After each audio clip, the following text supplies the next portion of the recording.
নমস্কার বন্ধুগণ, কেমন আছেন? আজকে আমি উচ্ছে চচ্চড়ি তৈরি করছি। প্রথমে আমি বেগুন, কুমড়ো, আলু, করলা ভালো করে ধুয়ে কেটে নিলাম। এরপরে কড়াইতে তেল দিলাম, তেল দিয়ে বড়িটা দিয়ে দিচ্ছি। বড়িটা দিয়ে আমি একটু ভালো করে নেড়ে নেব, যাতে বড়িটা লাল লাল করে ভাজা হয়ে যায়। এই চচ্চড়ি খেতে খুবই ভালো লাগে, আমার তো ভীষণ ভালো লাগে। আপনাদের কেমন লাগে একটু কমেন্ট করে জানাবেন। আমি বড়িটা ভাজা হয়ে গেছে, এবার আমি বড়িটা তুলে নেব।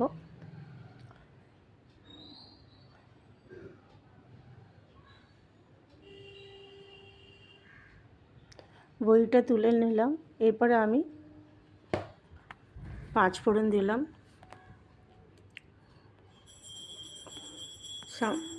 শুকনো লঙ্কা 2টো দিলাম, দিয়ে করলাগুলো দিয়ে দিলাম।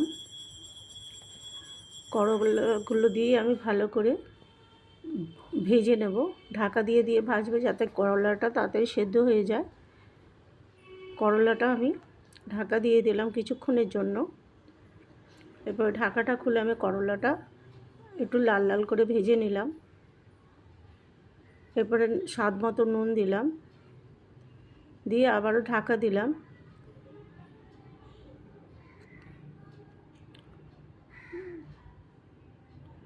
করলাটা লাল করে ভাজা হয়ে গেলে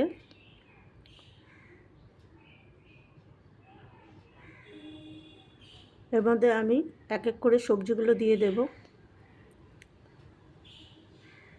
এরপরে আলু আর কুমড়ো দিয়ে দিব। আলু দিয়ে দিচ্ছি।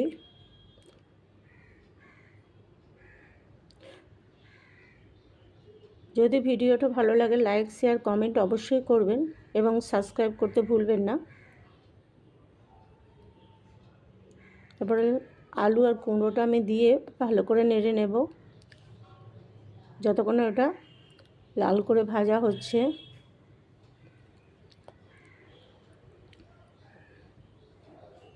এবার ঢাকা দিয়ে দিলাম, যাতে তাড়াতাড়ি সেদ্ধ হয়ে যায়। আমি কিন্তু এর মধ্যে একটু জল দিচ্ছি না, আমি লাল করে ভেজে নিচ্ছি।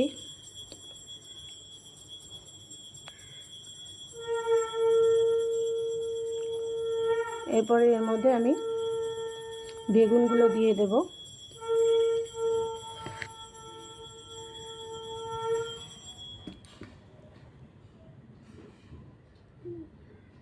বেগুন দেওয়ার পরে আমি আবারও ভালো করে নাড়ব।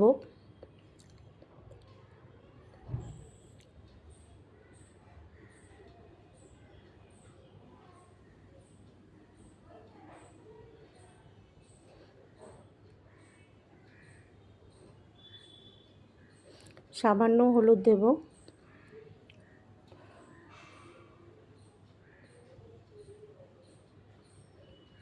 ভালো করে হলুদটা সবজির সঙ্গে মিশিয়ে নিলাম।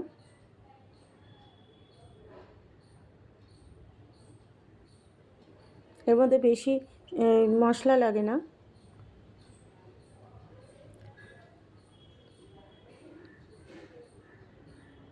এরপরে আমি বড়িগুলো দিয়ে দিয়েছি। বড়িটা আমার দেখানো হয়নি, যাকে আমি বড়িগুলো দিয়ে দিয়েছি।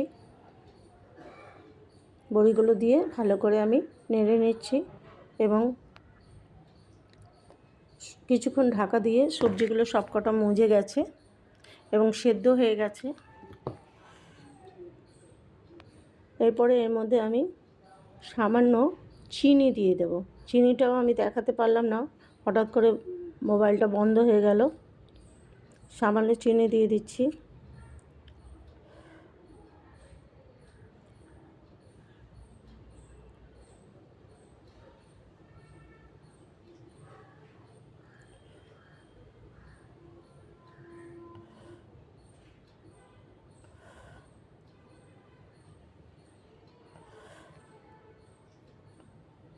এইভাবে নেড়ে নেড়ে আমি শুকনো শুকনো উচ্ছে চচ্চড়ি তৈরি করে ফেললাম। উচ্ছে চচ্চড়িটা কেমন হয়েছে একবার কমেন্ট করে অবশ্যই জানাবেন। সবাই ভালো থাকবেন, সুস্থ থাকবেন, সাবধানে থাকবেন। নমস্কার।